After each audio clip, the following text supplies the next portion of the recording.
Marjan Jugorevc, dobrodošel. Nekaj časa se že nismo videli, medtem si izdal že 2 novi knjigi. Pred časom Nisem s tega planeta, zdajle nedavno pa Izhod iz matrice. Nam lahko malo poveš, kaj si želiš doseči s to knjigo? Ja, najprej lep pozdrav vsem, torej, ki naj jo boste gledali, tebi še posebej hvala za povabilo. Torej, takšna povabila so mi zelo dragocena, ker lahko ljudem razložim na enostaven način, tako da bojo vedeli, za kaj gre. Sploh pa, kadar je nova knjiga, kot je ta Izhod iz matrice. Torej, v tej knjigi sem v prvi vrsti želel opozoriti na to, da se ljudje zbudijo na nek način, da pogledajo in da razumejo, kje, na katerih področjih so zares ujeti in kaj lahko naredijo. Torej, knjiga ni nek priročnik, po katerem delaš in sedaj kar naenkrat se boš razsvetlil, kar naenkrat ne boš več ujet. Tako, ampak je poskus prispevati nekaj v tej naši družbi, v družbi, ki je trenutno se dogaja, vse tako hitro se dogaja, da pravzaprav zelo težko sledimo, tudi mi, ki se s tem profesionalno ukvarjamo, kaj šele ljudje, ki nimajo znanja z tega področja. Tako da, skratka, knjiga je tu. V knjigi omenjaš velikokrat elite, da nas vodijo že vsaj 5000 let, nekje od sumerskih časov. Kdo so te elite, pa od kje jim ta moč? Ja, torej, najprej beseda elita. El je Bog, je človek, ki se je razglasil za Boga na zemlji.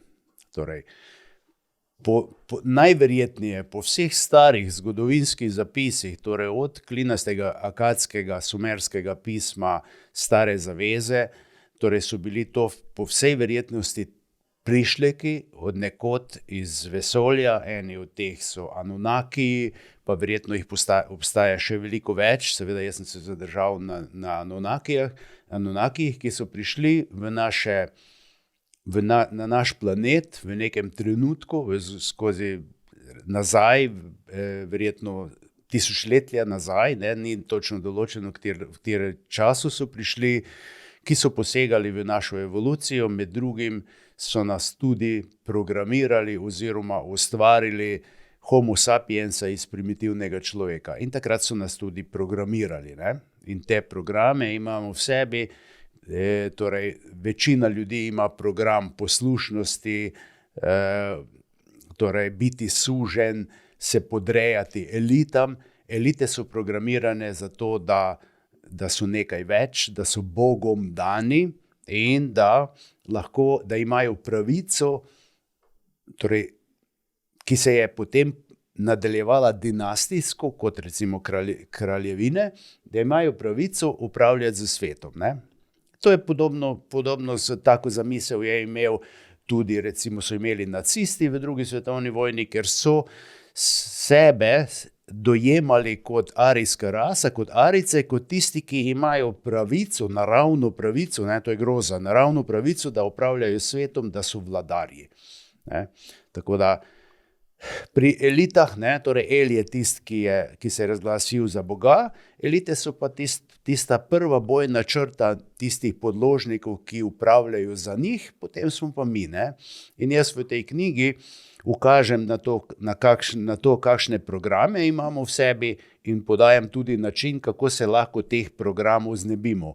Mi smo še vedno lahko sužnji, če to želimo, vendar dokler imamo program, takrat nas program sili kot neke vrste aplikacija na mobitelu, nas sili v to, da se obnašamo kot sužnji, da se podrejamo in da absolutno sprejemamo vse avtoritete in vse tiste, ki nas vodijo tako ali drugače.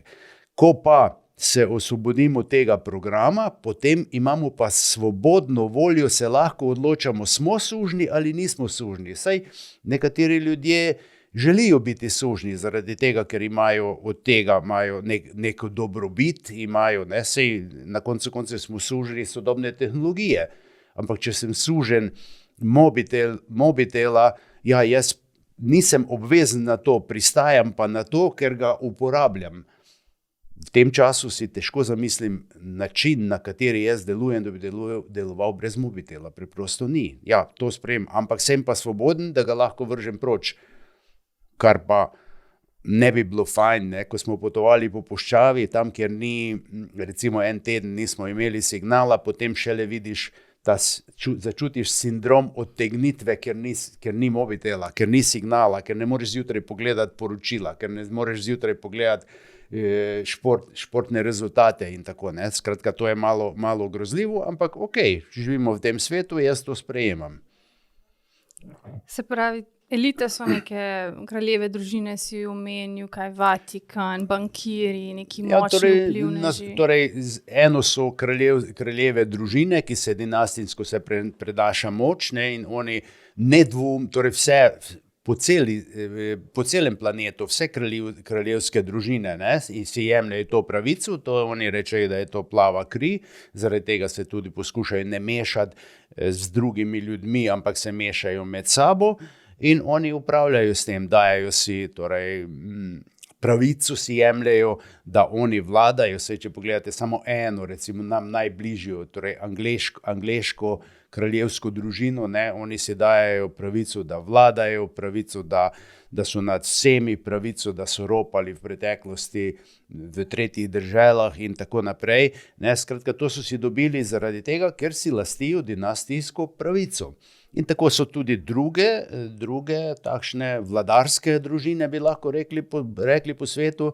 Tu so tudi družine moči, nekateri bi rekli Rockefellerji, Rothschildi in taki, ki obvladujejo nas in se imajo za elite. Mi v resnici se sploh ne zavedamo, kolikšna je njihova moč in se ne zavedamo, kolikšen je njihov vpliv, zaradi tega, ker smo mi navadni ljudje, živimo in delujemo na nekaj ravni nižje in do nas to sploh ne pride. Do nas pride samo konkretno banka, ki nam posoja denar, smo veseli, da nam lahko posodi, v resnici pa nam posodi denar, ki ga ni. Denar, ki so ga ustvarili, nam posodijo, vzamejo torej v zakup vzamejo kakšno hišo in če ne moreš odplačevati, dobijo hišo, za nič so dobili hišo, naprimer, ne, ali pa tako, da se ne zgubljam zdaj na tem področju. Skratka, hitro bi našteli od multinacionalk in tako. Šele potem, jaz mislim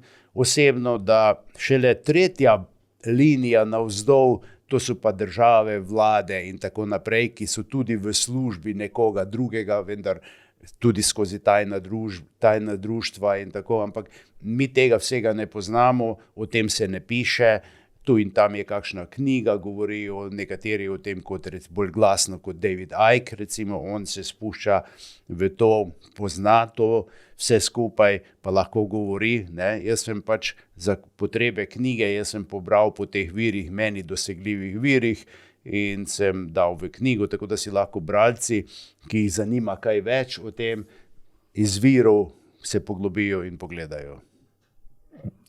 Ti se tudi s karmo ukvarjaš, ampak to, da imaš ti nek tak veliki vpliv na cel svet, na ljudi, a to pomeni, da so to ljudje z dobro karmo, da so dobili toliko bogatstva, pa tak vpliv?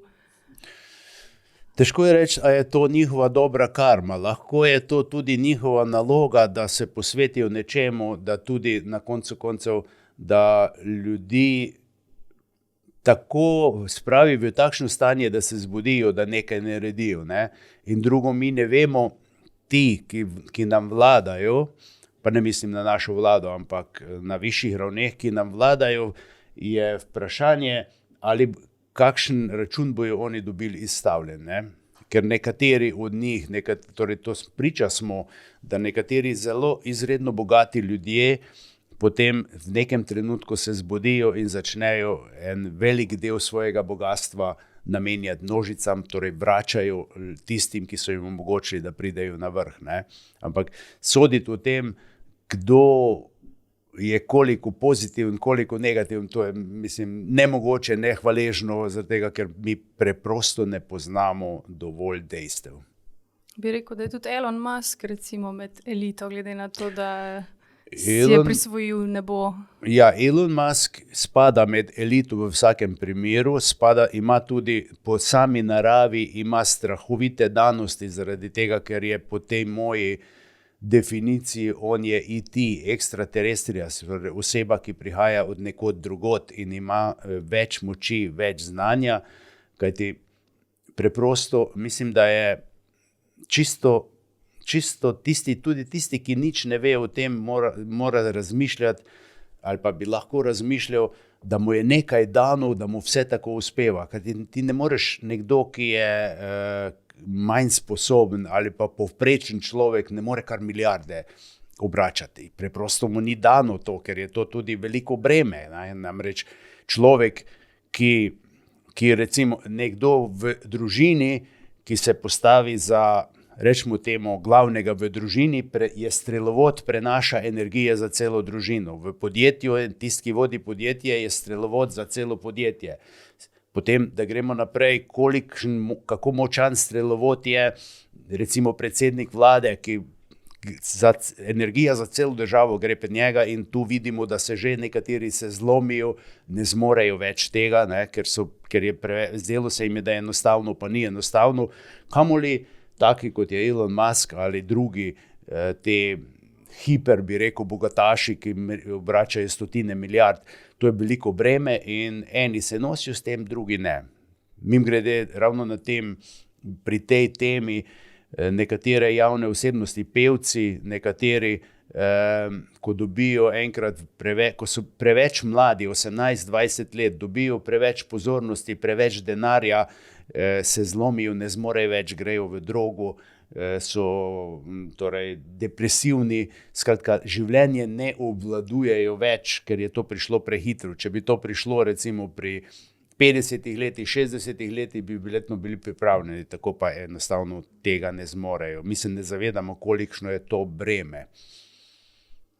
Pa se ti zdi, da se ljudje skozi tisočletja vedno bolj razvijamo, da smo vedno bolj inteligentni, zdaj kar se tiče tehnologije, nedvomno se razvijamo, kaj pa kot ljudje, kot v čustveni zrelosti, v tem, kako razumemo življenje in sebe, a gre to navzgor ali nazadujemo? Tle bi jaz bil previden v tem, torej, da en del našega sveta, torej na našem planetu, živi skoraj pa v kameni dobi, en del v zelo tehnološko razvitem svetu, ni nujno tisti, ki živimo v tehnološko razvitem svetu, da smo tudi bolj inteligentni. Smo bolj inteligentni v smislu, da znamo upravljati s tehnologijo. V resnici pa tudi psihološke raziskave znanstvene pokažejo, da pri konkretnem reševanju nalog so pa domorodci, recimo, ki živijo v Amazonki ali pa v Afriki dol, da so bolj sposobni, imajo več inteligence oziroma imajo bolj razvite možgane v tej smeri. Namreč mi se premalo zavedamo, da možgani se razvijajo čisto specifično na področju, na katerem deluješ. Sej nekoč, če pogledamo, torej, pa vzamemo samo 2000 let nazaj, recimo, Rimsko cesarstvo, če pogledamo samo njihove arhitekte, kar so uspeli ustvariti brez računalnikov, pravzaprav brez nekih posebnih pripomočkov, to pomeni, da smo mi zdaj bolj inteligentni, kot nekateri pravi, da to preprosto ne drži, ker ti ljudje so morali biti strahovito inteligentni, torej, da recimo, ali pa narediti neko katedralo. To je podvig za današnje arhitekte z vso tehnologijo in z vsem, kaj šele takrat, pa najditi delovodje, pa najditi delavce, ki so to naredili. Torej, tako da lahko sklepamo tudi tako, da so nekoč bili ljudje bolj inteligentni, kot so danes, ampak seveda nekateri, elite. Tisti, ki so koruzo sejali, tisti so jo sejali pred 5000 leti in je sejajo tudi danes. Zdaj, ker živijo na robu preživetja in on ne razmišlja nič drugega, kot samo kako bo hrano pridobil. Okrog te inteligence jaz razumem še drugače. Torej, to, kar psihologija pravi inteligenca, jaz pravim, da to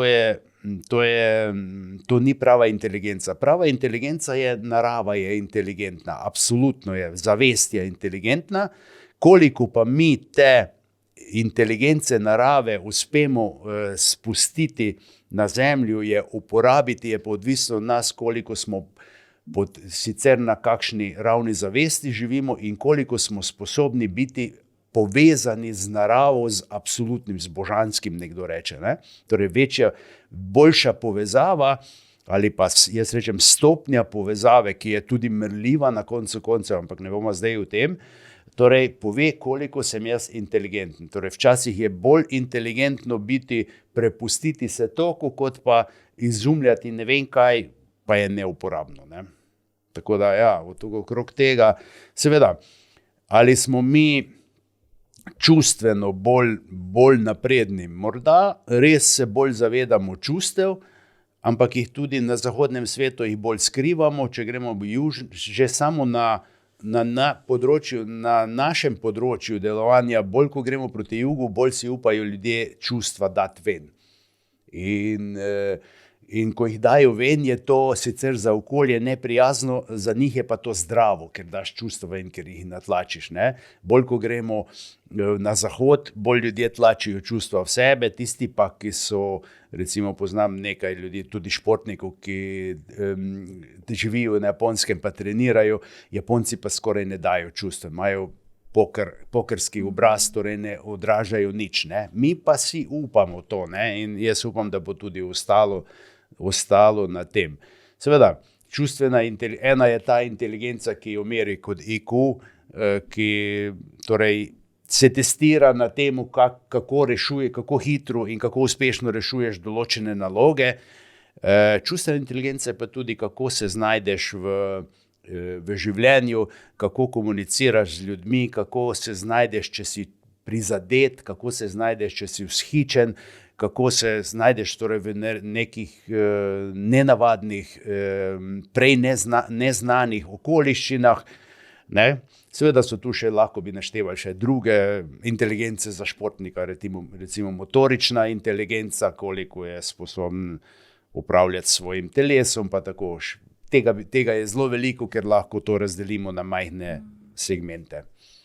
Zdaj, če greva še malo nazaj na elite, v kriznih časih vidimo, da najlažje verjetno upravljajo z nami. To smo zelo dobro videli par let nazaj v času koronske krize.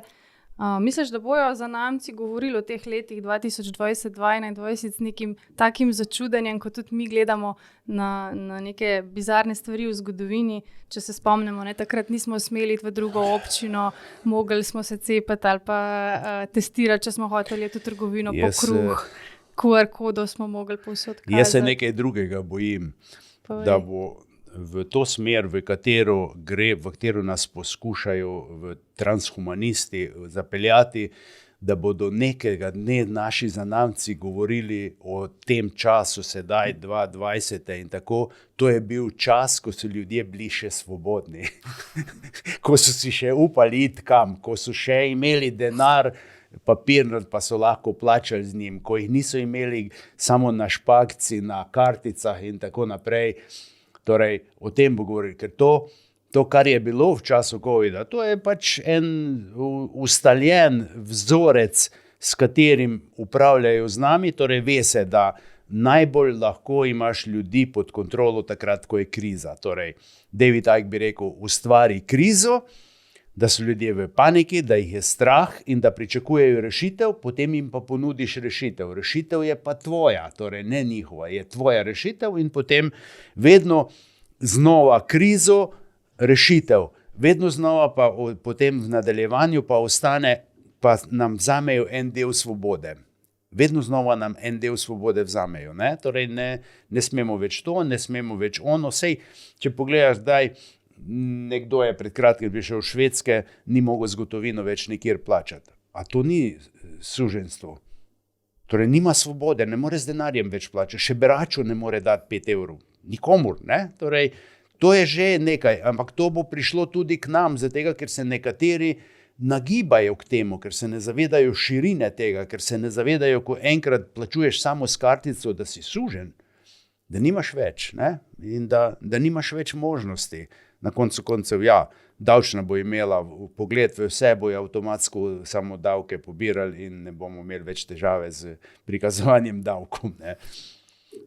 Pol še ena taka stvar je bila, da nisi smel svojcev obiskati, recimo v bolnici ali pa v domovih za upokojence, ki so umirali. To se še zdaj dogaja, še nekje so še zmer pravila, da so prepovedani obiski, ampak ni to temeljna pravica, da se imaš ti pravico posloviti od umirajočega bližnjega in kaj lahko narediš v takem primeru? Seveda je to temeljna pravica, ampak problem je širši v smislu, da so tako, torej, če rečemo, da so svetovne elite naredile dramo okrog tega virusa. Torej, to ne pomeni, da virusa ni bilo, to ne pomeni, da ni bil agresiven, to ne pomeni, da ni povzročal škode, da so umirali tisti, ki so bili slabše zdravstvene stanja, ampak oni so iz tega naredili veliko dramo, da bi lahko ponudili Pfizer, recimo eden od teh, da bi ponudili nepreverjena cepiva, milijarde, torej zdaj tudi vidimo, da se je von der Leyenova z njimi pogovarjala in tako naprej, kdo ve, kaj je v tem.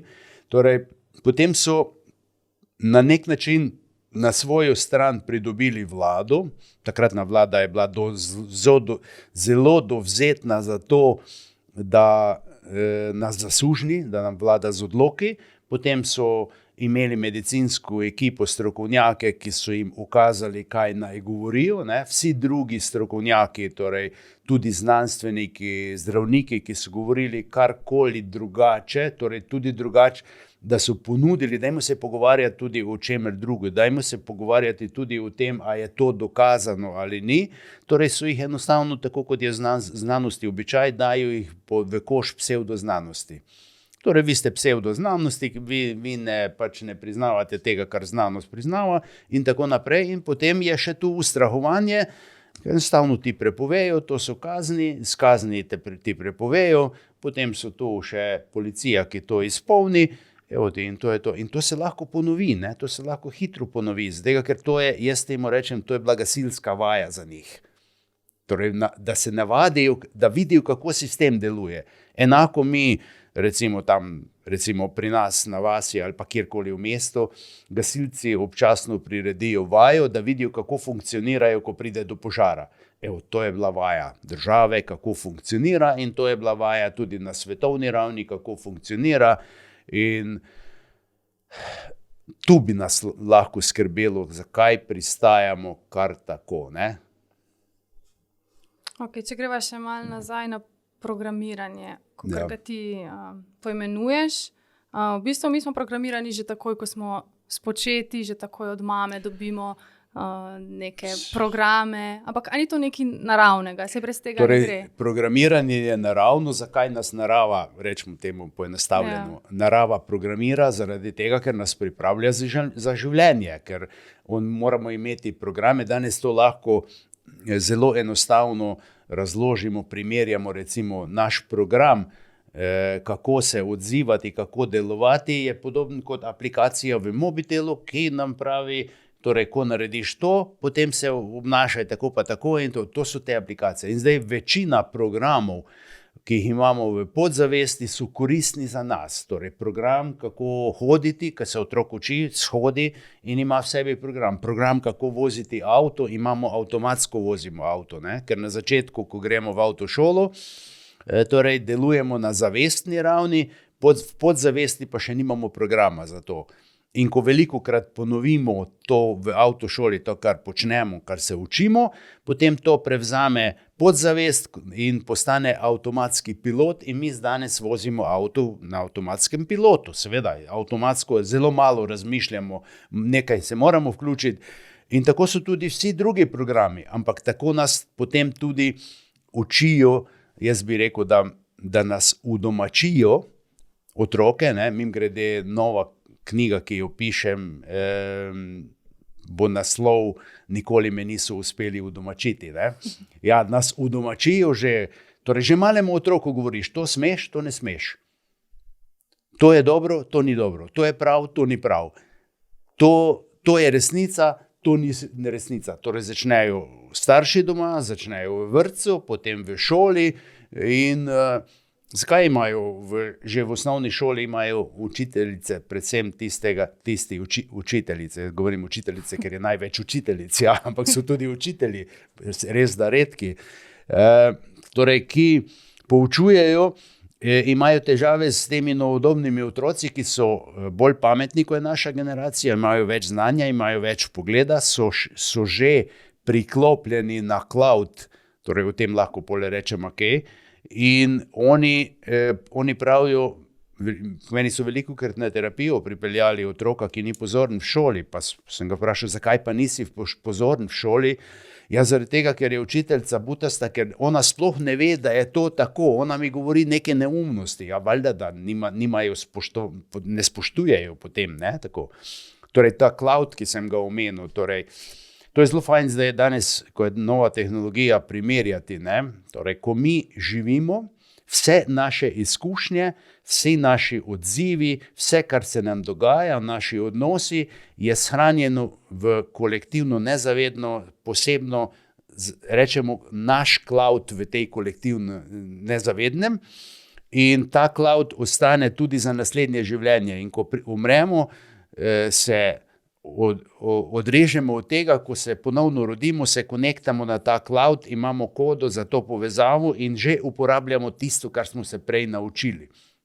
Zelo enostavno, z tega danes vidiš, da otroci, ker je ne moremo pojasniti z ničim, da zakaj, recimo moja generacija, jaz sem komaj v prvem razredu se komaj naučil šteti do 10, torej mi ni šlo, ker pa nismo bili manj inteligentni, ampak ta nova generacija prinaša s sabo že to znanje in oni mu, torej 2-letniku daš daljinc, pa lahko si najde program na televiziji, kar je neverjetno, ne? Mislim, mi smo bili pa tako zabiti, da ne rečem, da smo do 15 leta mislili, da nas je štorkla prinesla, ne? Ampak ker so nas tako učili.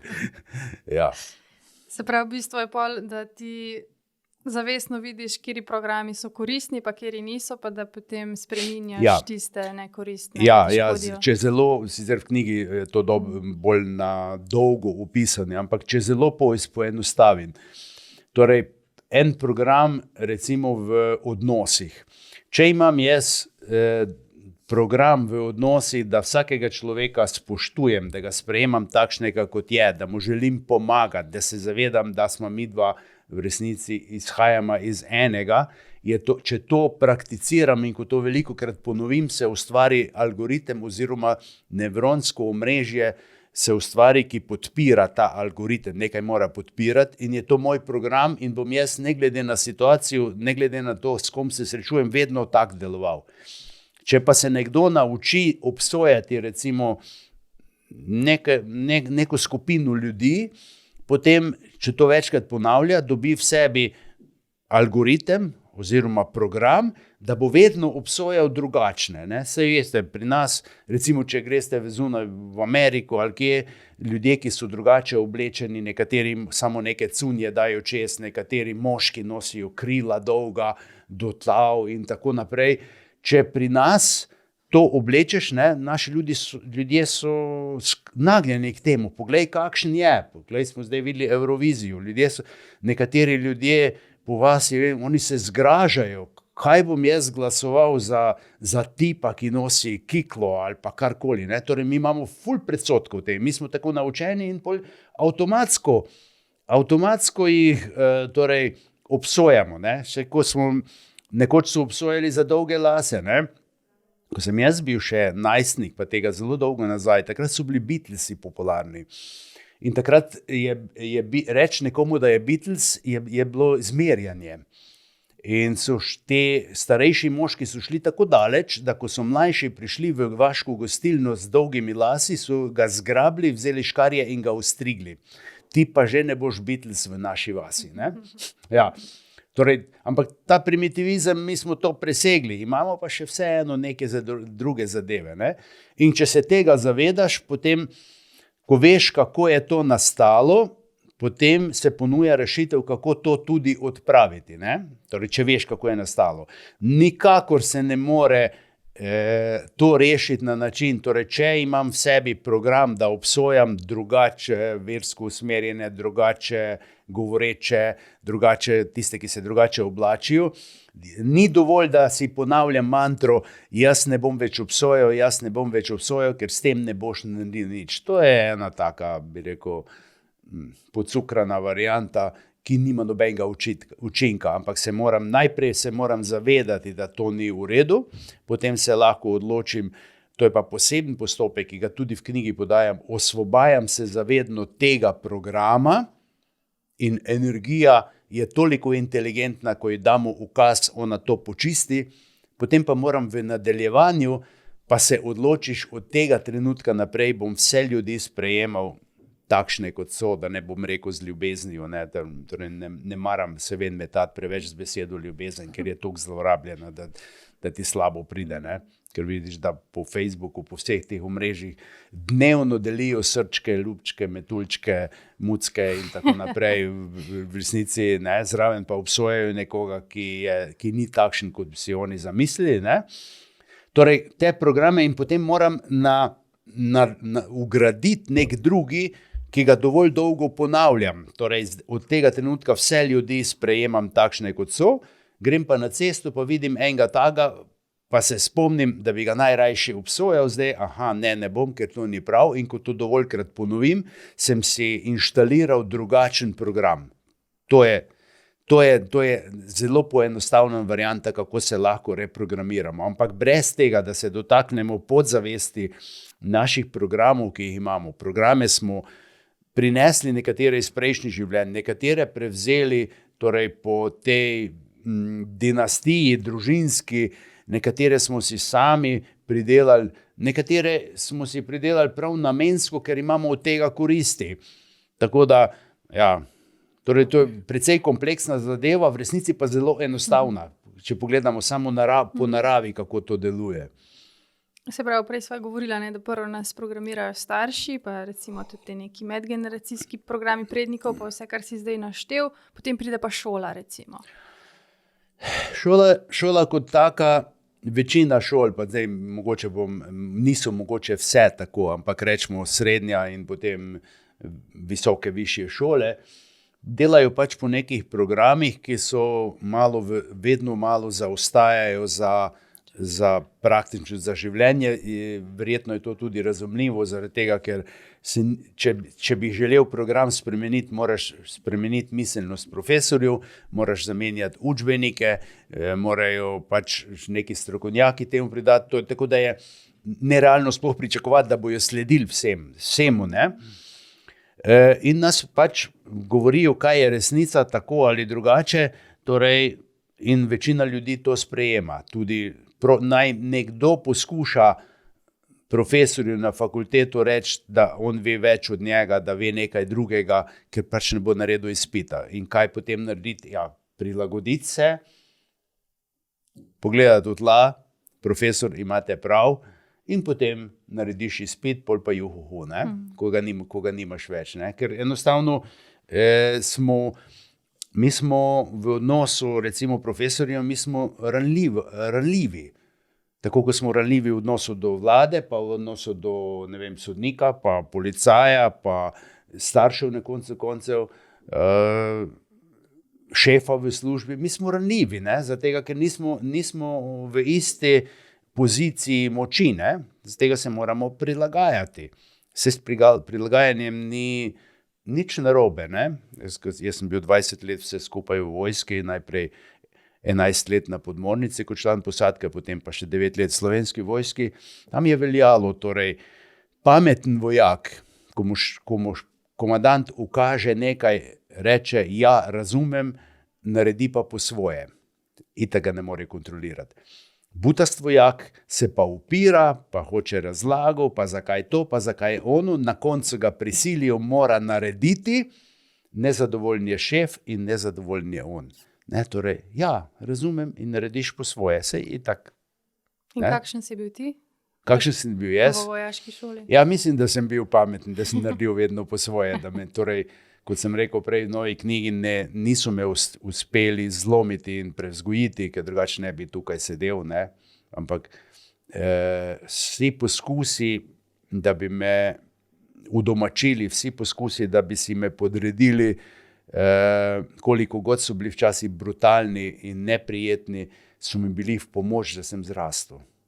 Ne? Ker ko dojameš to, potem vidiš, aha, to je še ena ovira, gremo naprej. Kaj pa veliko ljudi reče, da so se v vojski naučili reda pa discipline? Ja, seveda, zdaj je to spet relativno. Tisti, ki je imel že red doma, in za tistega je to bilo čisto normalno. Nekateri ljudje pa, ki niso imeli nobenega reda, so se ga pa tam naučili in je to dobro predvsem za moške. Za moške je dobro, da gredo v vojske, da občutijo malo ta, bi rekel, ta drill, da občutijo avtoriteto, da občutijo fizične in psihične napore, ker se na nek način znotraj njih, v njih prebudi moška energija. Ne? To moški potrebujemo kot iniciacijo.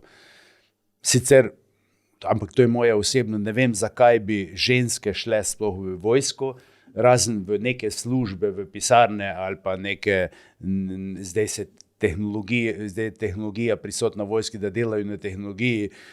Kar se mene tiče, da gre ženska s puško usposobljena za ubijanje v Afganistan ali nekam, da ubija te ljudi, to je, mislim, prvo, to je nenaravno, to ni v skladu z žensko energijo, razen če rabi, da doživi neke svoje frustracije ali pa neko potrebo potem, da ubija. Ne? Mislim, sicer so ljudje, ki rabijo potrebo, imeti izkušnjo potrebe po dobijanju. Drugače pa to povsem nesmiselno in nepotrebno, ker ste tako čudovite in škoda bi bilo to žensko energijo ubiti v vojski ali pa da vozite šleperje v Rusijo ali pa kam, ne, mislim. Škodljivo, ampak to je moj pogled na to. Jaz sem že starejša generacija, pa mogoče nimam več, ne poznam teh novih modelov ljudi, kako funkcionirajo. Jaz sem mlajša generacija, pa se mi zdi to škodljivo z vidika telesa ženskega. Mislim, vojska je nasploh butasta do skrajnosti, ampak ne bomo o tem. Zašla bomo. Pol naprej recimo omenjaš tudi programiranje strani duhovnikov, sploh v smislu tega ustrahovanja z Bogom, s kaznijo. A ti si hodil k verouku? Ja, jaz sem imel srečo, da sem hodil k verouku samo 1 leto in sem dobil vse te, bi rekel, zakramente, zato ker je takrat redko kdaj je škof prihajal v Brežice, ker je malo mesto, takrat je prišel v Brežice in so nas odpeljali vse k Birmi tudi, ne. Ampak, torej, religija sama po sebi, torej nauk religije, z njim ni nič narobe, jaz pravim. Nobena religija, vsaka religija torej prepovzema učenje nekega učitelja, nekoga, ki je, temu rečemo, avatar, ki je prišel na zemljo, prinesel neka sporočila, da so v pomoč ljudem, da lahko napredujejo in tako. Problem so inštitucije, ki pa želijo kontrolo, ne? Verski sistemi so vedno kontrolirali. Ne? Če pogledaš, še tako hud režim traja, torej politični traja, od fašističnega, komunističnega ali pa kateregakoli traja največ 50 let, dokler diktator umre.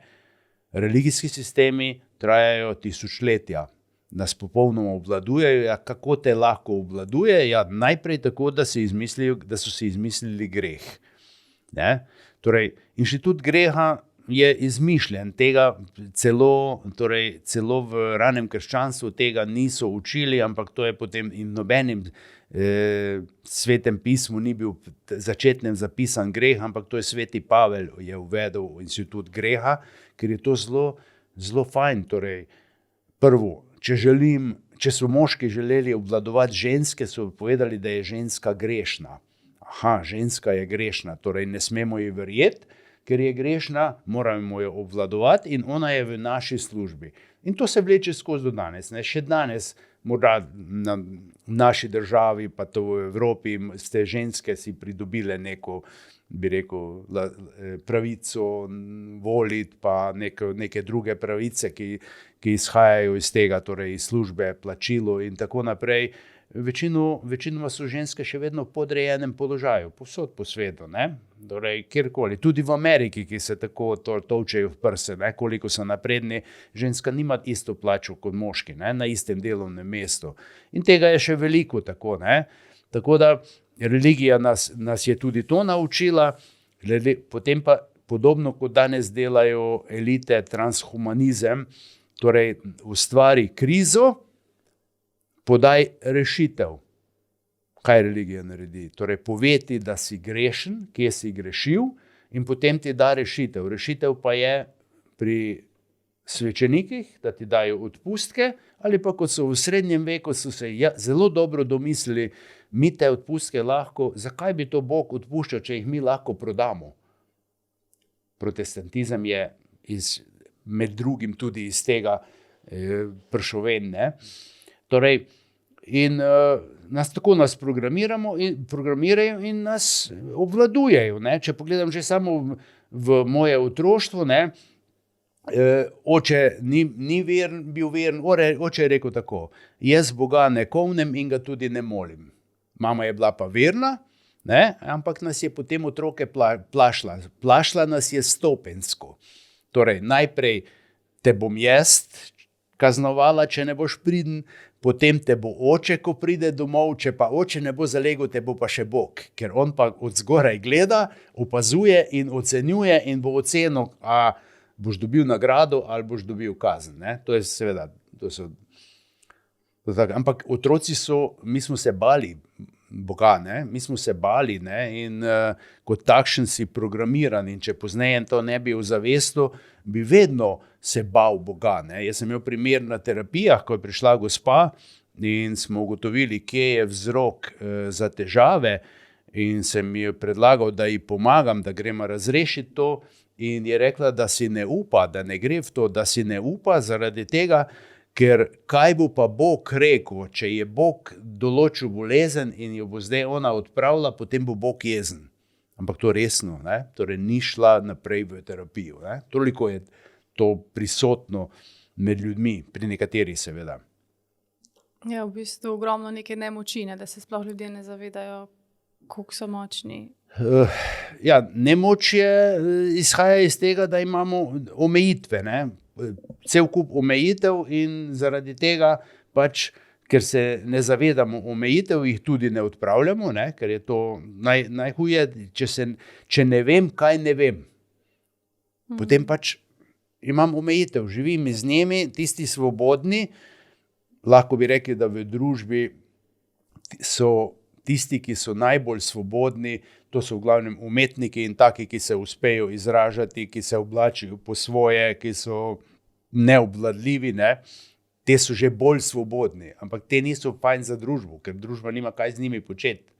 Ne poslušajo, ne ravnajo se po družbenih pravilih, niso veliki potrošniki po nakupovalnih centrih, ne? Taki, družba ne mara takih, ja. Se pravi, niti religija, niti znanost nimata 100% resnice.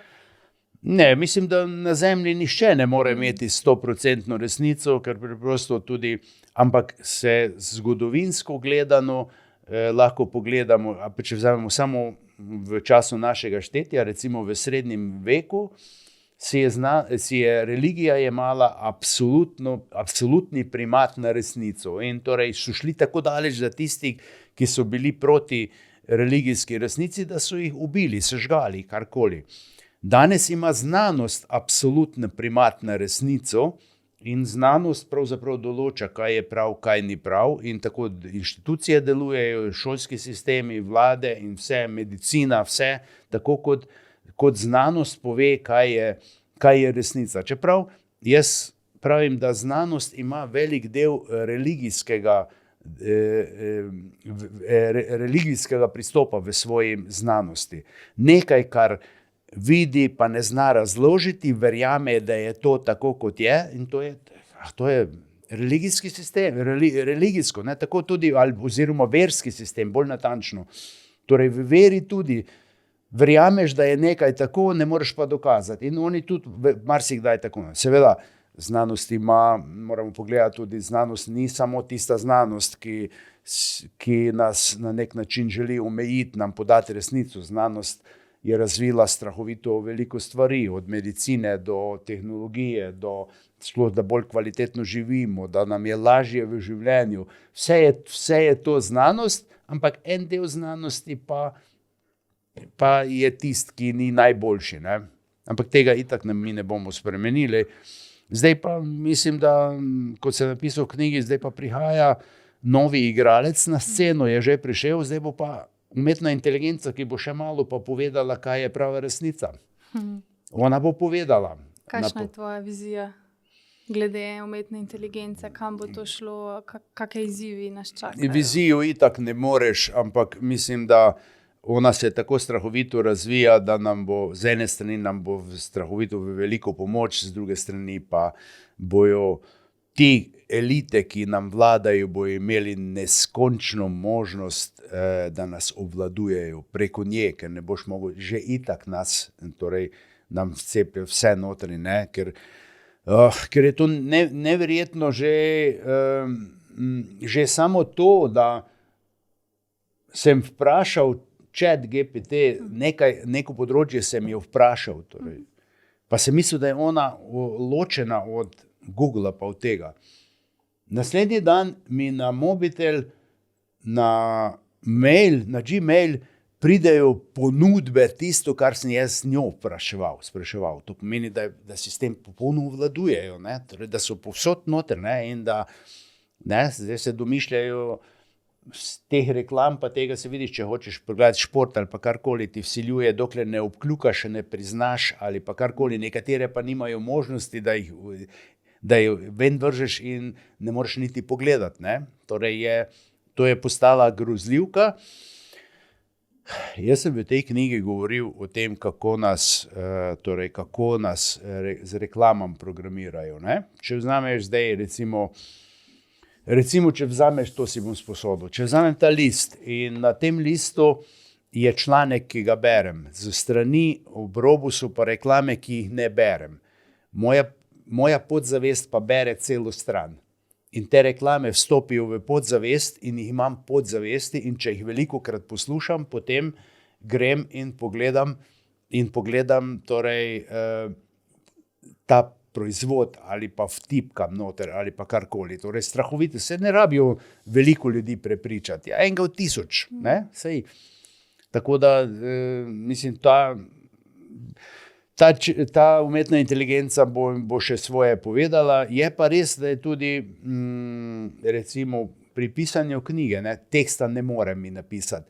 Jaz sem probal neke stvari, da mi napiše, ta tekst nima energije.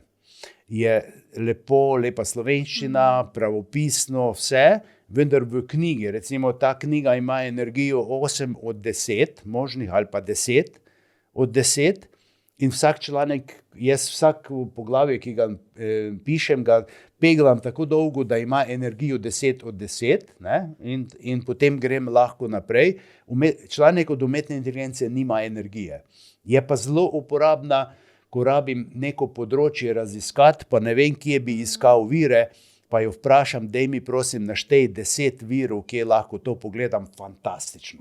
To je neverjetno, ne? Potem pa jaz lahko grem v to, ne? Torej ima zelo široko možnost uporabe, pa da ne govorim zdaj o diagnostiki, mislim, take zadeve greš kar, pa ne te napredne, te enostavne, brezplačne opcije umetne inteligence, vprašaš jo, našteješ neke simptome za določen, torej telesne simptome, in jo vprašaš, da ti postavi diagnozo, kaj je to, zakaj, ja, za tega seveda, ker pobira vse znanje, ki je možno. Je pa še vedno dokaj omejena v razlagi in podajanju znanja, vse, kar ni znanstveno. Torej, jo vprašam pa nekaj iz tega zornega kota, ne, recimo jaz jo vprašam, a mi lahko razloži, me prav nasmešilo, a mi lahko razložiš, kaj jaz počnem, kaj je glavno tisto, kar prispevam družbi. Je napisala, da ne ve, kaj bi mi napisala, da se z neznanimi terapeuti ne ukvarja. Ne? Torej, Verjetno je tudi programirana v to, da se bolj znanstvene zadeve propagirajo, verjetno tako tudi v medicini ali pa kjerkoli, ne? Ampak okej. Jaz pravim, temu se ne moreš upreti, dejstvo je, da je to že tukaj, dejstvo je, da se bo to razvijalo in dejstvo je, da je naše, da to razumemo, da se prilagodimo in živimo s tem. Preprosto. Zdaj ta mladi, recimo moj vnuk, vnukinja, za njih je to normalno, najstnika, normalno, da s tem živijo, da to vidite, da to razumete, tako tudi drugi. Za mene, pri 70 letih moja generacija ima, nekaterim, ki jih poznam, imajo težave SMS napisati, ker znajo se poklicati na mobitelu, ker vejo, kjer tipko pritisniti, drugo pa ne. Zdaj si pa predstavljajo, kako bo se oni s tem, torej ne morejo tega spremljati, ne? In za njih itak to ne bo prišlo v poštev, tako da, ja, okej. Ja, mi mladi moramo pa verjetno se paziti, da mi uporabljamo, Ja, ne da ona nas uporablja. Kar je pa ful težko. mi smo vam temelje zbetonirali, vi boste pa zdaj hišo naredili. Oni za vami bojo pa še streho. Če pa v glih hiše ne moramo mladi dobiti. Ja. Daj nam še malo povej o psihološki manipulaciji. Nam lahko malo razložiš, kako poteka kontrola uma, mogoče na kakšnem primeru, prej si že Hitlerja omenil, Kitajska mogoče. Ja, predvsem torej kontrola uma, torej ljudem je treba spremeniti oziroma izgraditi percepcijo, to, kar vidijo. Torej, ker tisto, kar jaz vidim, kakšna je moja percepcija, tisto je za mene resnica. Torej, morajo me usmeriti, programirati, naučiti, da gledam samo v tej smeri, v kateri oni želijo, ne? Kdorkoli. Ne? Če pogledaš samo medicino in alternativo, torej zdravnik je, pa nič narobe z njim, ne? Je strokovnjak, je usmerjen to, da je njegova percepcija samo na medicinskih dognanjih, znanstvenih dognanjih, ki to potrjujejo.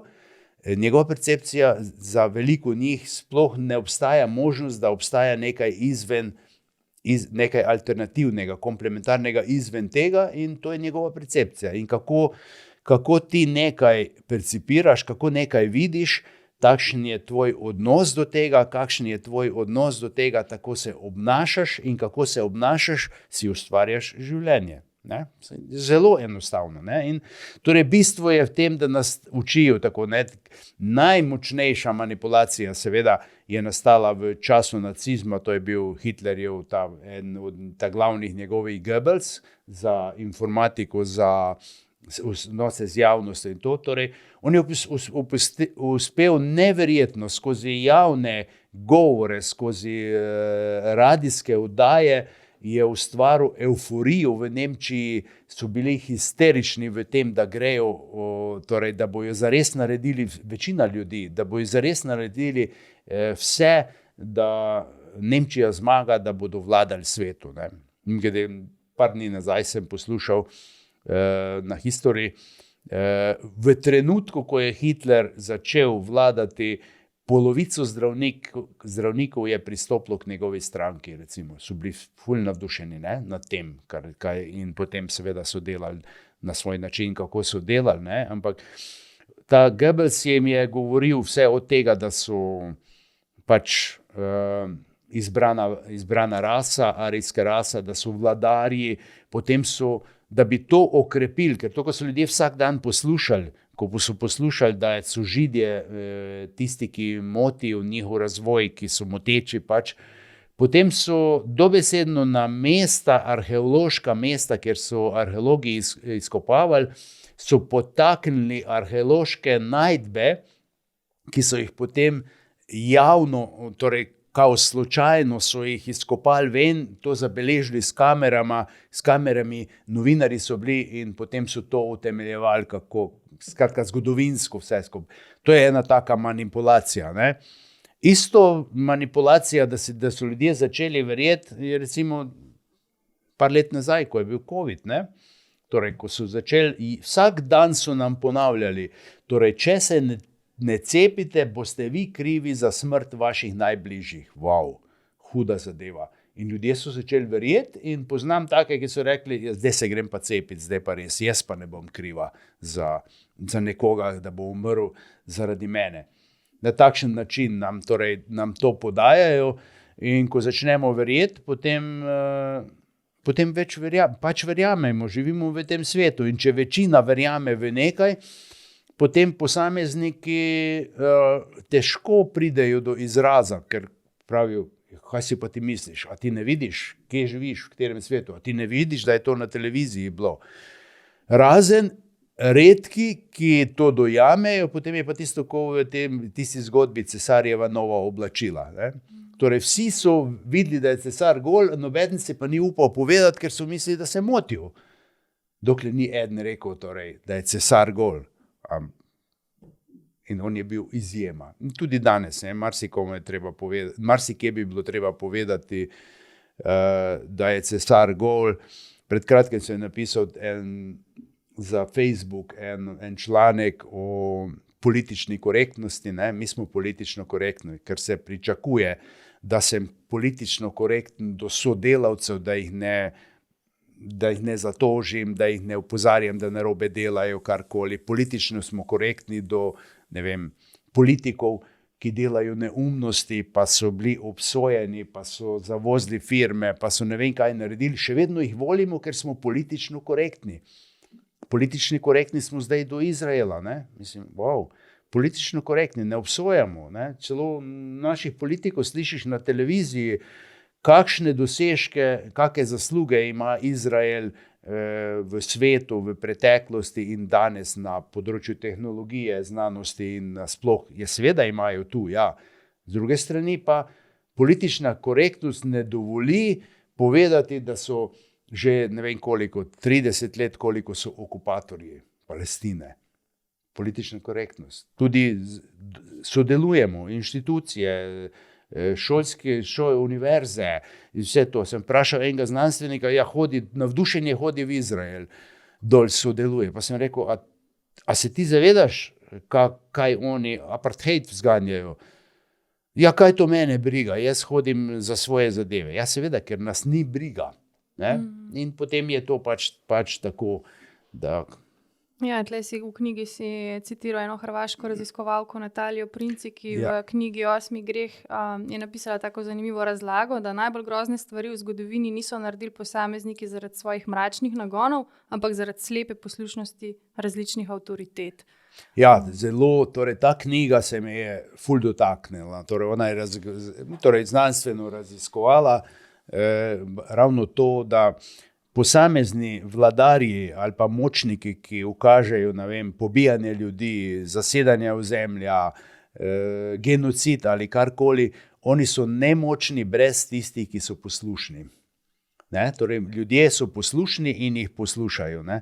Ampak zanimivo, v naši kulturi je poslušnost in pridnost, to je nekaj, kar je največ. Ljudje se hvalijo, moji otroci so pa tako poslušni, jaz rečem, bogi tvoji otroci, da so poslušni, ne? Torej poslušati in to je naši, mislim, da se to v našo kulturo zajedlo, ne? Poslušnost in pridnost.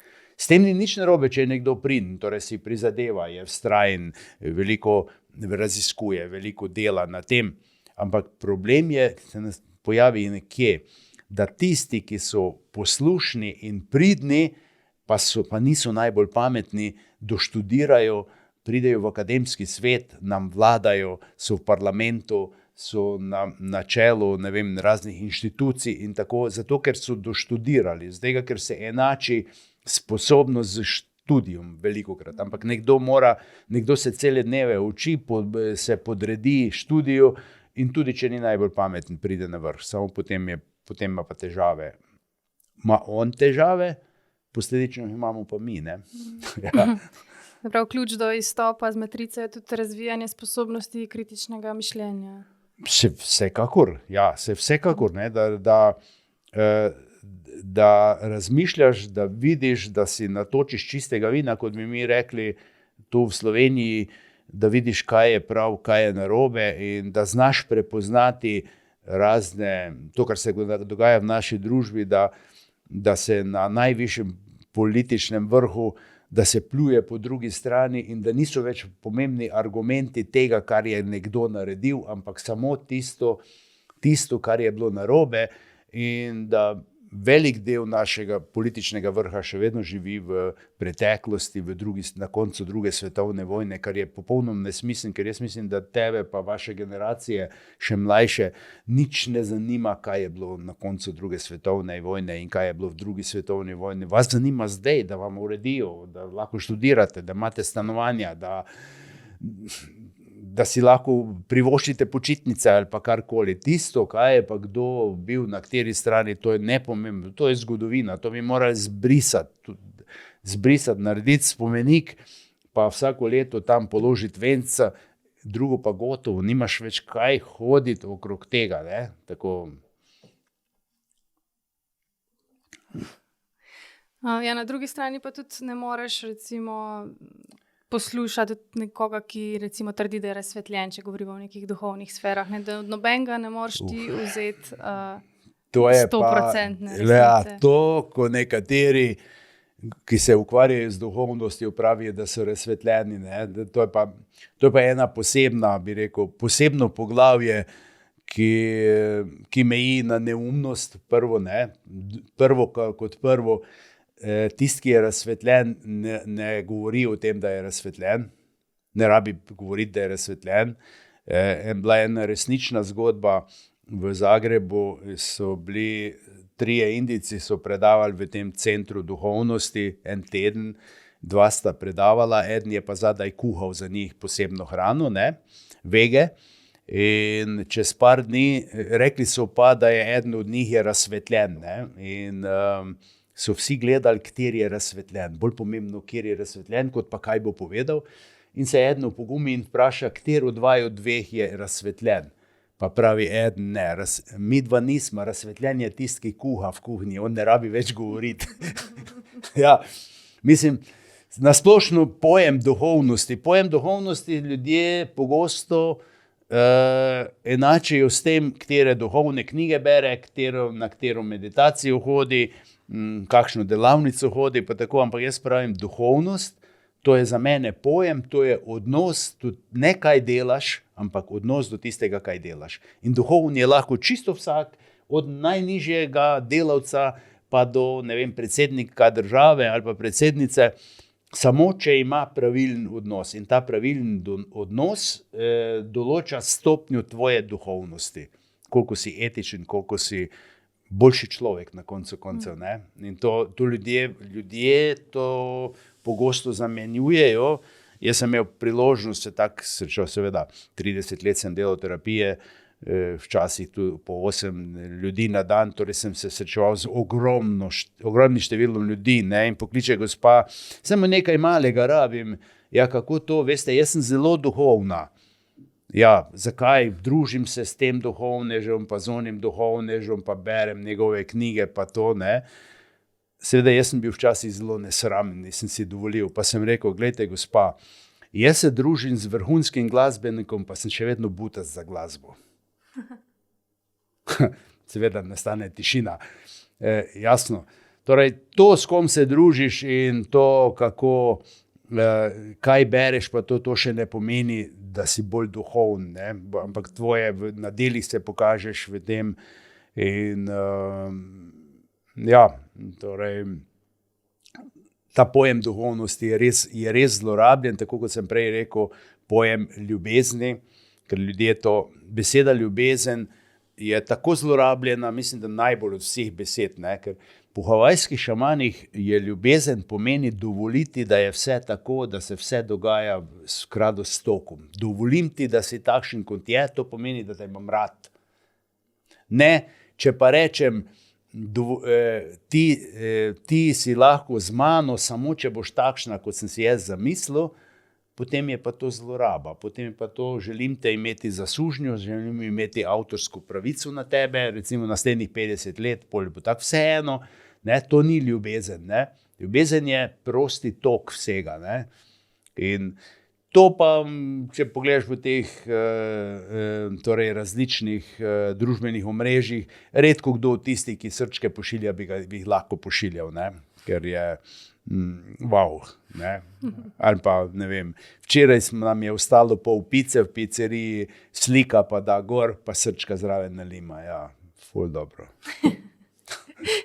Ne, postajam ciničen malo. Nič hudega. Ja, Daj nam povej še malo o energijskih vampirjih, ker ljudje imajo zelo radi to temo, ampak mogoče, če bi lahko iz vidika, kdaj si ti, mislim, da prepoznamo pre sebe, kdaj smo sami energijski vampirji, oziroma kdaj črpamo energijo od drugih, da to opažamo pre sebe. Ja, glej, enostaven način je tako, torej kako mi, v glavnem, črpanje energije je v glavnem nezavedno, ne? Torej priklopim se na tebe, pa rečemo, da smo midva zdaj, da smo prijatelja, jaz sem v težavah in želim dobiti od tebe energijo, ker čutim, da imaš več energijo, kaj potem pokličem te po telefonu in podaljšujem ta razgovor, koliko se da, vsaj na pol ure ali pa 1 uro, ker veš, ta čas teče energija od tebe.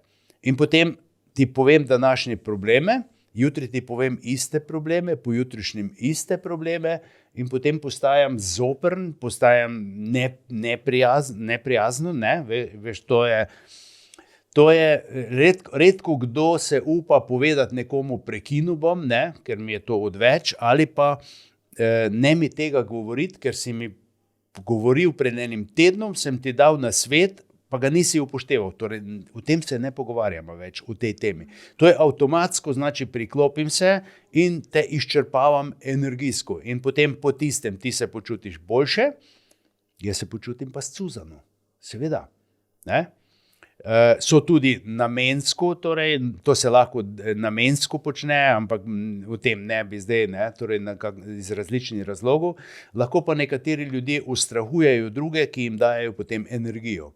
Lahko pa nekdo, recimo v družini, se igra vlogo žrtve in če ti rečeš, jaz sem uboga, vse postorim za vas, nišče mi ne pomaga, pa to, spodbudimo s to vlogo žrtve občutek krivde pri drugem in avtomatsko dodajamo energijo. Torej gre za to nevidno energijo, jasno. To so ti vampirji, ki se na različne načine priklopijo na ljudi. Zato je recimo v terapevtski praksi, ko jaz poučujem terapevte bodoče, jim povem, na koncu terapije se je treba zavestno odklopiti od tistega, ki je bil, zaradi tega, ker visi na tebi. To je težko razumljivo, ker nas niso tega učili in ker je to nevidno. Torej, če stranka gre in je nisi odklopil, ona še vedno črpa energijo od tebe, ker jo želi, ker jo potrebuje, ker je v obupnem stanju. Če ne, te pa hitro pokliče, ne? Ja, jaz bi še malo, pa še to nisem povedala, pa še ono nisem povedala, ne? In potem na takšen način izčrpavali. Recimo starši so vampirji do svojih otrok. Recimo, ti prideš iz službe, utrujena, doma imaš male otroke, ki so razigrani, polni življenja, kot otroci znajo biti, in ga objameš, ker je prijeten, in mu popiješ vso energijo, dokler ne pobegne od tebe, ti si se obnovila, on je pa na nižji ravni energije. Ne? Tega se ljudje ne zavedajo. Ne? Starši bi se morali preden grejo k otrokom postaviti, skulirati po službi, zaključiti z službo. Da besedno, kako to zaključiti, to je najbolj enostavna zadeva, samo je preveč enostavno, da bi ljudje to dojeli oziroma sprejeli.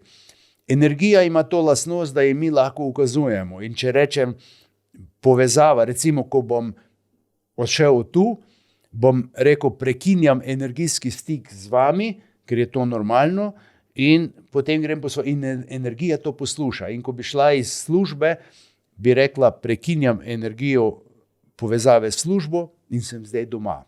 Torej, naučiti se delovati na različnih področjih, da jih odklapljaš, ker drugače vlečeš vse za sabo. Ne?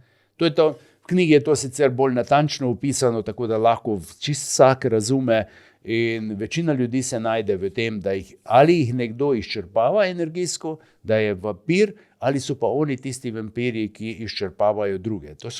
Nekateri grejo v skrajnost, ko želijo, da vas še bolj dobesedno posesajo, grejo k vam, dotaknejo se po ramenu, pa se ti umakneš, on se spet dotakne, veš, to je tako, to bi moralo biti tako, če bi jaz bil predsednik, kaj bi vse naredil, nič ne bi naredil. To je na ravni mis sveta, ko jo vprašajo, ko je postala mis sveta, kaj bo ona naredila v življenju, izkorenila bo lakoto in vojne, ne? Mislim, ideja je sicer dobra in zamisel je dobra, nima pa baš nobene priložnosti, da bi to naredila. Ja, se pravi, v bistvu energijski vampir je nekdo, ki je v kronični vlogi žrtve, čeprav razumem. Kronični vlogi žrtve, predvsem to, ne? Torej, delam se žrtvo in mi vsi namenjajo, ker ti si ubogi in samo pomislim, ti si ubogi, tebi ni pomoči, ti že dajem energijo. In če je takih veliko, potem je to. Ja, v bistvu se nikoli ne lotiš reševanja svojih problemov, ne? Ne. Včasih je za reševanje nekoga brca vred bolj koristna, kot pa da mu nekaj podariš. Ker se mora zmigati, ker mora nekaj narediti, ne? Zdaj omenil si tudi druge sfere, zdaj v bistvu smo tudi otroštvo programirani, da samo materialni svet je resničen in da drugi svetovi ne obstajajo, ker smo enostavno imamo te omejitve v čutilih in ne zaznavamo, kar pa ne pomeni, da ne obstajajo. Ja, v bistvu večina ljudi je tako navajena. Materialni svet je resničen, torej kaj je materialni svet? Tisto, kar zaznavamo s 5 čutili. Vidimo, slišimo, utipamo, okušamo in tako naprej. Vse drugo ne obstaja, razen še Bog na vrhu nekje gor sedi in opazuje ta materialni svet. Indijci rečejo maja. Materialni svet je maja. Maja pomeni iluzija.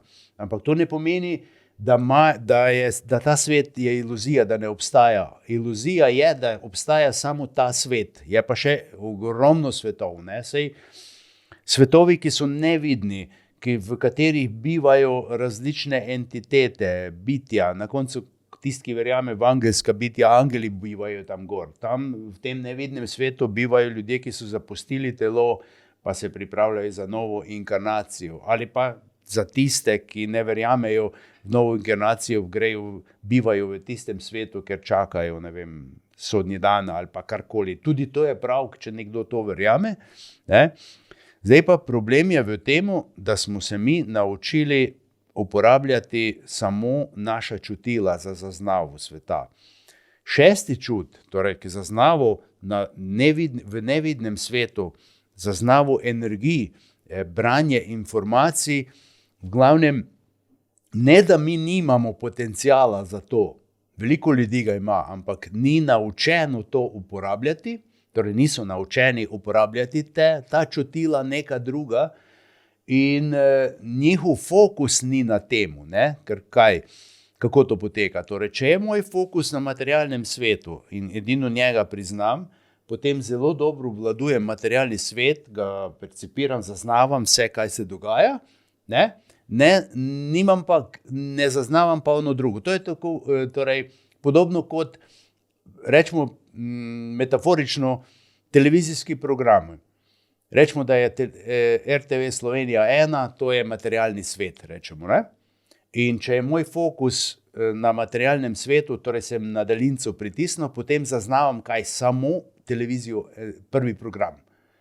Če je pa moj fokus na nevidnem, v svetu energij, torej naj bojo to čustva, naj bojo to misli, karkoli, to so vse energije, potem jih bom pa zaznaval, zdaj, ker sem razširil svojo percepcijo, zaznavam tudi nekaj, kar je sicer nevidno, očem nevidno, vendar danes je tehnologija šla tako nadaleč naprej, da imamo tehnologijo, ki meri, zaznava, slika tudi auro, kot nevidno za večino ljudi, zaznava energijske pretoke, zaznava marsikaj, tudi entitete že. In seveda, zdaj pa, če se, tako kot se mi v šoli za bioterapevte, ki predavam, učimo, ko se najprej odpravimo vse tisto, kar je moteče, da bi to zaznavali, ne? Kar nas drži v temu, lahko rečemo temu materialistični paradigmi, ki je prevladujoča v naši družbi, ko se od tega, ko razrešim vse tisto, kar me omejuje, bodi si prepričanja, vzorci, travme, strah pred temi svetovi, ali pa preprosto ne verjamem, da obstaja karkoli, ko se tega znebim, potem pa lahko se naučim zaznavati z različnimi orodji, zaznavati energije. Eno od takih orodij je tudi recimo radiestezijsko nihalo, pa bajalica, pa še kakšno tako orodje, ker mi tisto, kar je nevidno energijo, jo zaznavamo. Mi s pomočjo tega orodja pridobivamo si informacije o nečem, ne? Torej, drugo je bolj za tiste bolj napredne, ki se želijo bolj temu posvetiti, to so senzori na vekah, ki zelo natančno merijo vse.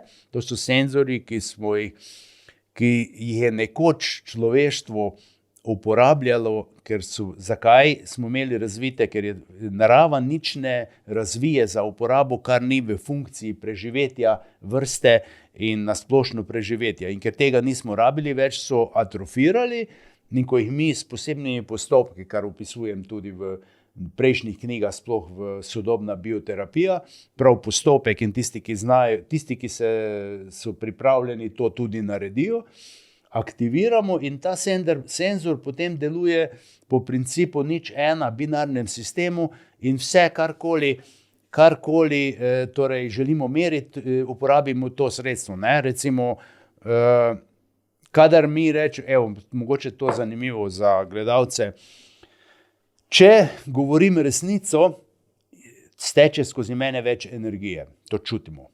Če se zlažem, se zakrknem in je manj energije.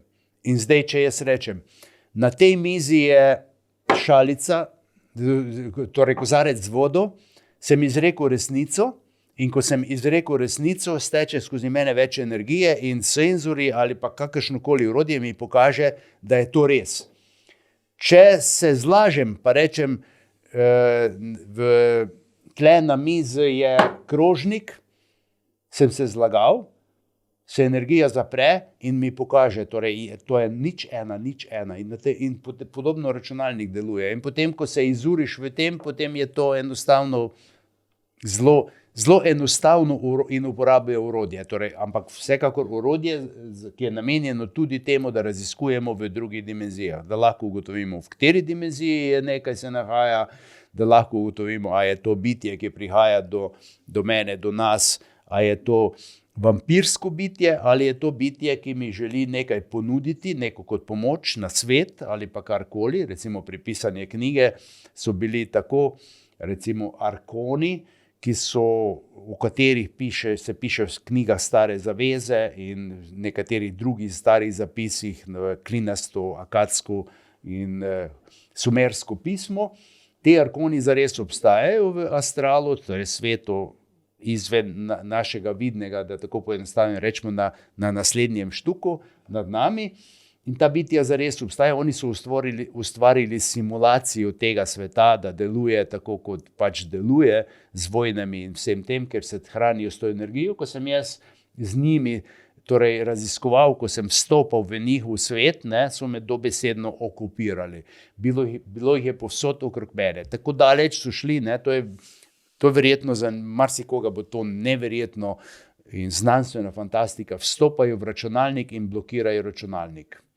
Ne moreš nič delati, meni pa gospe, ki mi ureja Facebook, preko mene pa še moji urednici.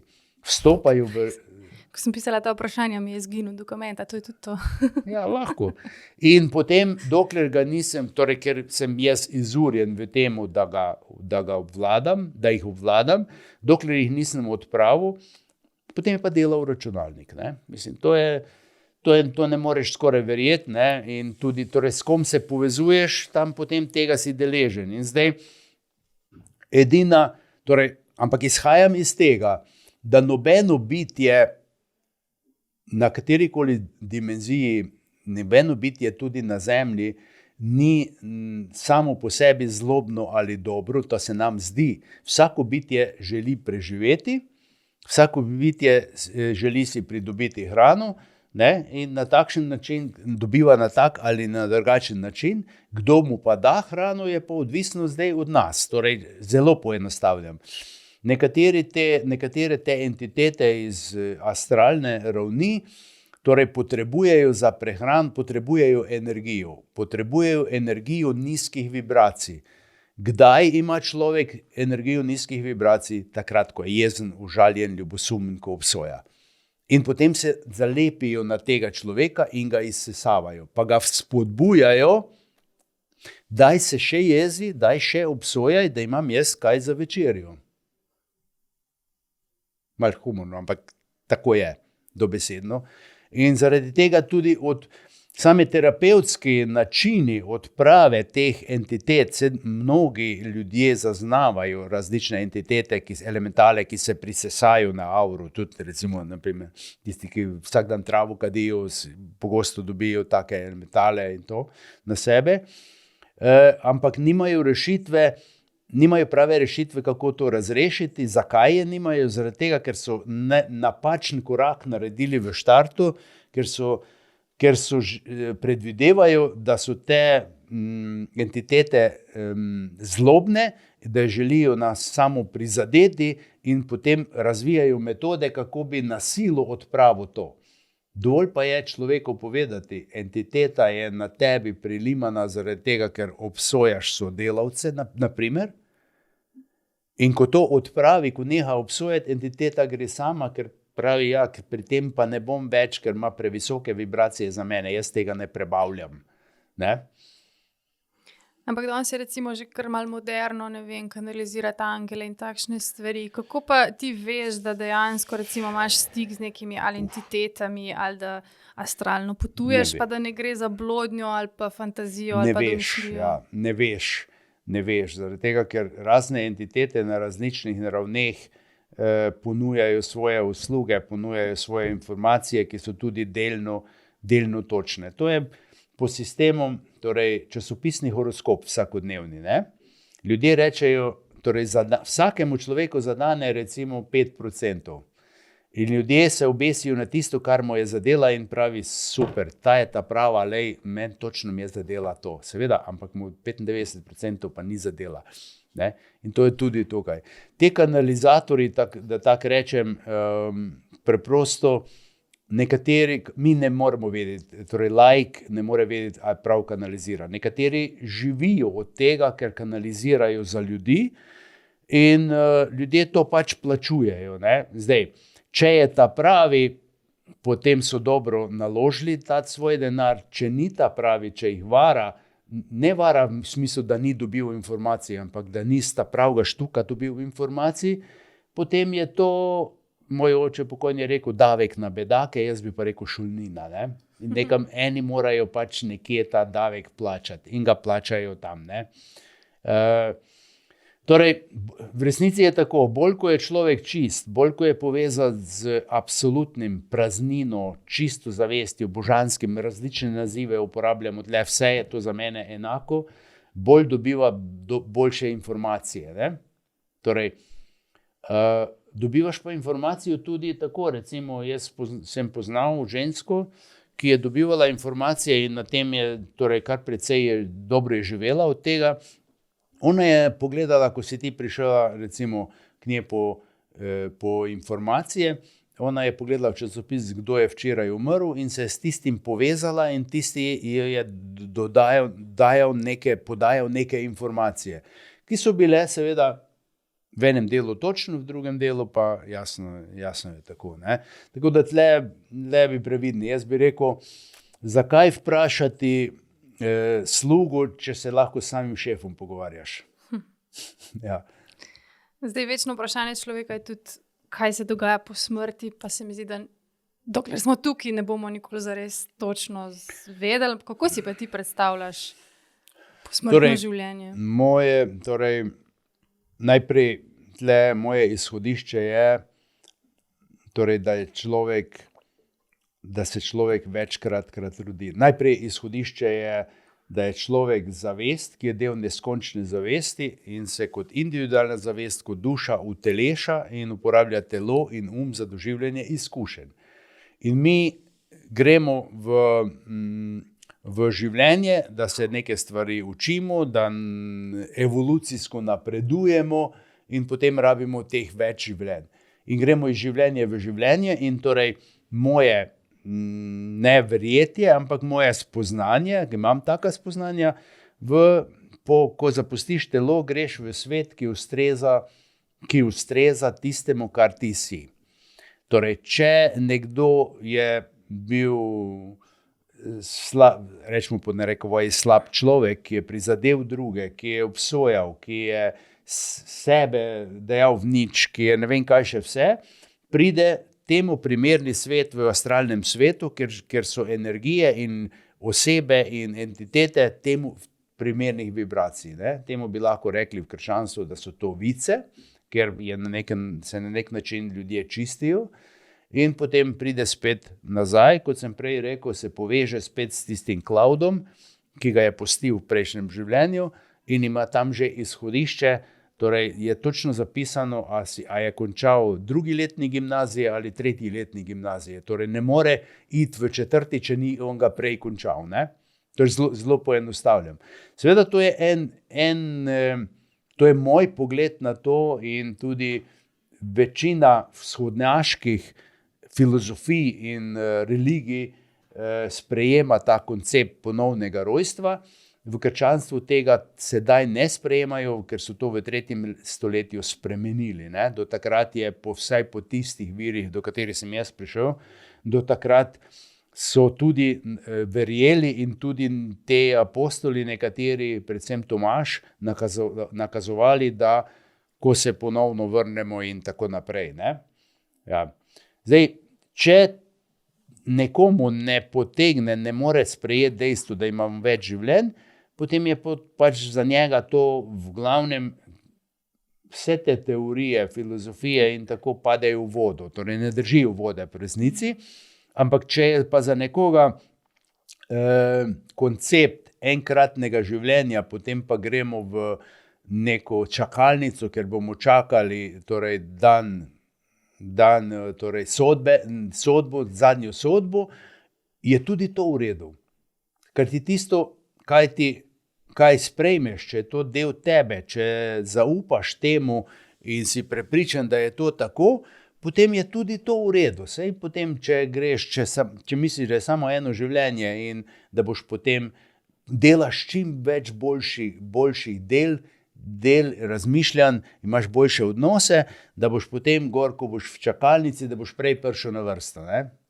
Ja, komu to potegne, je to tudi v redu. Ne? In na koncu bom tako povedal, torej, že mi, ki se s tem ukvarjamo profesionalno desetletja, zelo malo vemo o vsem tem. Nekaj ugibamo, nekaj vemo, nekaj je v starih knjigah zapisano, a je to res tako? Ne vemo čisto. Jaz pravim tako, da ko bom rabil vedeti, bom vedel. Do takrat pa se prepustim življenju in teče. Pa potem komuniciraš tudi s kakšnimi umrlimi? To definitivno komuniciram. Ljudi, predvsem tisti, ki so me poznali, ko umrejo, pridejo do mene, jih zaznam, se pogovorim z njimi in pomagam, da grejo naprej. Tako ne bi govoril o imenih, ampak tudi nekateri, ki so v zadnjem času umrli, torej znani Slovenci, pridejo, ker smo se poznali, pridejo do mene, torej rabijo dodatno energijo ali pa pridejo samo pozdraviti, samo pride, maham, grem.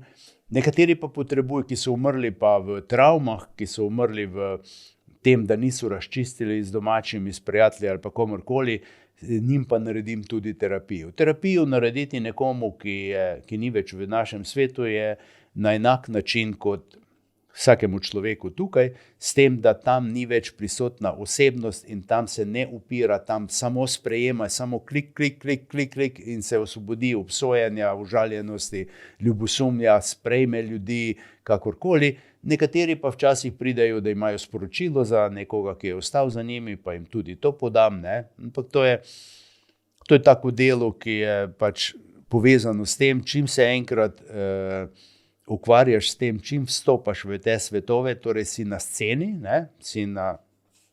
Si na spletu temu in potem pridejo do tebe ali pa pridejo ljudje, ki potrebujejo, ne vem, pokliče me nekdo, prijateljica iz Maribora, pa pravi, moja teta je včeraj umrla, a mi preveriš, a če je šla ali ni šla, ker se nekako slabo počutimo tleko, da je še vedno v prostoru, pa jaz rečem, ja, še vedno je v prostoru, ima za vas sporočilo, zdaj bom pa pomagal, da gre, in ko gre, se vse umiri, ne.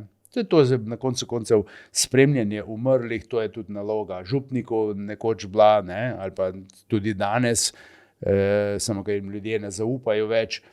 To počnejo šamani, recimo v Sibiriji, ko sem bil med šamani, en šaman je posebej specialist za spremljanje tistih, ki so umrli, da jih spremlja torej skozi ta astralni svet, ker je veliko travme, veliko bolečine in pomaga, da to prestopijo, da grejo neko na višji štuk, rečemo temu, v svetlobo, več energije, višje vibracije, tako.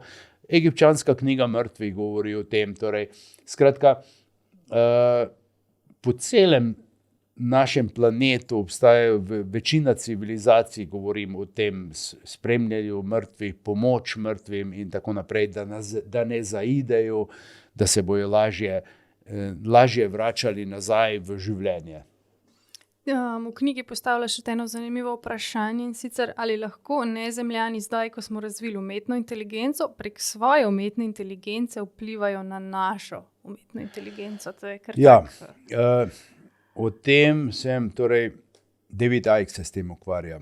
On trdi, da ja, in meni vse bolj tudi, torej vse bolj razumem oziroma sprejemam in podajam možnost, da je ta umetna inteligenca tudi na astralu, možno da se povezuje z nami, z našo umetno inteligenco in da vpliva na nas. Ne, sej na koncu koncev ti arkoni, ta bitja, ki upravljajo s tem svetom, torej astralnim, so neke vrste neorganska bitja kot umetna inteligenca in funkcionirajo in torej z njimi se da komunicirati, ti dajo tudi odgovore, vendar so omejeni v tem, torej, da to, kar je človeško najbolj pri človeku, da tisto, kar nas dela ljudi, da smo sočutni, da smo ljubeči, da se odzivamo s čustvi in tako naprej, da imamo dober namen in tako, oni nimajo namena, to so stroji, tako kot umetna inteligenca nasploh, in zaradi tega se jih da tudi, ker delujejo na tak način, ker so predvidljivi, zaradi tega jih lahko izkušen terapevt tudi odstrani, ker jih lahko prevara na nek način, ampak njihovo delovanje je podobno kot, torej, smo rekli, kot njihova umetna inteligenca in tudi naša umetna inteligenca in kot naši ljudje, ki so zelo izobraženi, pa delujejo samo z logično levo možgansko polovico. Delujejo tudi kot hladno, kot stroji, brez čustev, brez vsega, v materialistični paradigmi, vse je tako, kot je zapisano, vse morajo biti pravila, morajo biti tako, kot je recimo za uradnika je sveto pismo, predpisi in zakoni in tako naprej, ne. In taki ljudje so zelo predvidljivi, zelo omejeni v svojem razmišljanju, ker nimajo pač te širine in jaz bi rekel prikrajšani za doživljanje sveta globlje, torej na globljih ravneh, na čustvih, na vsemu temu, kar nas dela ljudi, ne. S čim bi zaključil, glede na to, da smo zdaj nekako tudi ugotovili, da neka popolna neodvisnost od matrice verjetno ni mogoče, je to neka iluzija? Torej, v osnovi najbolj pomembno je, da ljudje, pa ne bom rekel zdaj samo, da kupijo knjigo, ne, ampak naj ne bo to EPP, ampak da se poučijo o tem še v drugih virih, torej so še drugi viri, kjer se poučijo, da razumejo to, in če nekaj razumeš, potem se lažje odločaš, a boš še ostal ujet ali ne boš ostal ujet. Seveda pa v knjigi predlagam vse tista področja, torej opisujem, kjer pa smo zares ujeti, kjer ker nas pa imajo na nek način na špakci, recimo, če je nekdo ujet v matrico zaradi tega, ker mora kupovati samo posebne blagovne znamke, obleke in obutev. Če je nekdo ujet v to, da mora imeti doma 50 čevljev, torej, razumem, pa to ni moški, sigurno. Upajmo. Ja, jaz pa vem. In torej, če te imajo ujetega, ko ozavestiš, da te imajo ujetega, ti lahko še vedno to uporabljaš, ampak se odločaš, sam bom uporabljal, pa bom ostal tudi malo ujet, ali pa ne bom tega uporabljal. Ne? Sej lahko mobitel ne uporabljaš, greš živeti v neko jamo tam pod Gorjanci, ampak to nima več smisla, zdaj, ker smo mi to presegli. To smo že imeli v naši evoluciji. To je to. Se pravi, več o tem pa v knjigi. Eno si tudi prinesel za naše bralce, tako da kdor želi imeti knjigo, lahko pod objavo na Facebooku, kjer bomo delili tale podcast, od spodaj komentirate, da želite knjigo in nekdo bo v roku 1 tedna od objave potem izžreban in jo bo prejel. Bo še, da jo podpišem, ja. Bo še posvetilo. Podpisano knjigo. Super. Medtem pa kaj si rekel, da že novo knjigo pišeš? Ja, pišem novo knjigo, ampak rabim čas. Približno 1 leto za to bo prišla ven. Več kot 1 knjigo na leto pa je težko napisati tako 500 strani. Ne? Lahko se tudi malo odpočiješ. Ja, ampak zdaj sem v kondiciji, ne? In zdaj mi gre. Ne? In potem, to je tako kot športnik nabilda svoje mišice, da ful dobro lahko tekmuje, teče, skače, karkoli, igra rokomet, tako mi nabildamo svoje možgane, specifična področja izzurimo za to, da hitro poiščeš po virih, da znaš, da veš, kje se kaj nahaja, da si sposoben poslušati na neko 1-urno predavanje strokovnjaka in da znaš iz tega izluščiti 10 stavkov, pa si jih zapisati. To je pravzaprav, to je veščina, ki se ji moraš naučiti. In zdaj, če pišeš 14 knjig, kot sem jaz napisal, potem se ta veščina izpilja. Seveda, če nekdo to veščino goji samo, ker je diplomsko nalogo napisal, ko napiše diplomsko nalogo, to gre, ne? Je ni toliko, bi rekel, zabetoniral, da je res tisto ta pravo, tak da, ja. Mogoče še poveš, da ne delaš več kot terapevt. Torej, za ljudi praktično nisem več dosegljiv, ker imam toliko drugih obveznosti, predavam v šoli za bioterapevte, pišem. Edino, kjer je možno do mene priti, to je na Ižu tedenske delavnice, na tedensko delavnico, tam je možno priti do mene, pa še to je omejeno, ker je hitro je polno, se napolnijo, pa potem ne jemljem jih pa več kot je optimalno, da lahko kvalitetno delamo. Tako. Za letos so že polne? Ne vem, po pravici povem, torej delavnice so od hotela, jaz sem samo tisti, ki pride in oddela delavnico, ne? Tako da se s tem ne ukvarjam, kar je logično. Ne? Ja. Ja, pa lepo se imejte na Ižu, pa hvala za obisk in vse dobro. Hvala za povabilo in še pri naslednji knjigi. Se vidimo. Okay. Naslednjič.